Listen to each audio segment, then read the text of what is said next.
Viewers, আসসালামু আলাইকুম। আমি লিখন রানা। আ আমরা একটু খাওয়ার মেনুতে একটু পরিবর্তন নিয়ে আসতে চাচ্ছি। আর পরিবর্তন বলতে কি, এটা আপনাদের ম্যাডাম মানে আপনাদের ভাবির মানে আমার ওয়াইফের একটা রিকোয়েস্ট ছিল যে, আমরা শুধুমাত্র রাতের বেলায় ভাতের পরিবর্তে আমরা রুটি খাবো। আ তো সেই জন্য কিন্তু মানে সে নাকি বলছে যে, আমি মোটা হয়ে যাচ্ছি।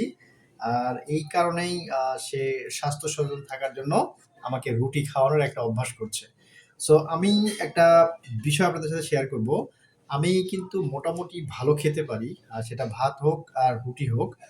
আমি আজকে আপনার জন্য একটা মানে কোয়েশ্চেন রাখবো আপনাদের কাছে। আপনারা কে কয়টা রুটি খেতে পারেন? অবশ্যই কমেন্টস বক্সে জানাবেন। আ আর অবশ্যই যারা আমার পেইজে এখনো ফলো করেননি, আমি তাদেরকে বলব আমার পেইজে অবশ্যই একটা ফলো করে দিবেন এবং পাশেই থাকবেন। আর আমি আজকে দেখাবো যে আমি কয়টা রুটি খেতে পারি। আপনাদেরটা তো অবশ্যই কমেন্টসে পাবো। সো আমি একটু দেখাই। ১ টা, ২ টা, ৩ টা,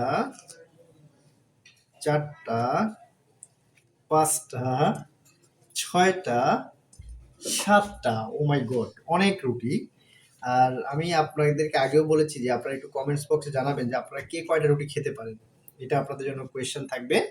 আর আমি রুটির যদি একটু প্রশংসা করি, আমার ওয়াইফ কিন্তু মোটামুটি মাশাআল্লাহ ভালো করেই রুটি বানিয়েছেন, দেখতেই পাচ্ছেন। আর রুটিটা ফুলেছিল সুন্দর মতো। আর আ আপনারা কে কেমন রুটি বানাতে পারেন অবশ্যই কমেন্টস বক্সে জানিয়ে যাবেন। ভালো থাকবেন। আসসালামু আলাইকুম।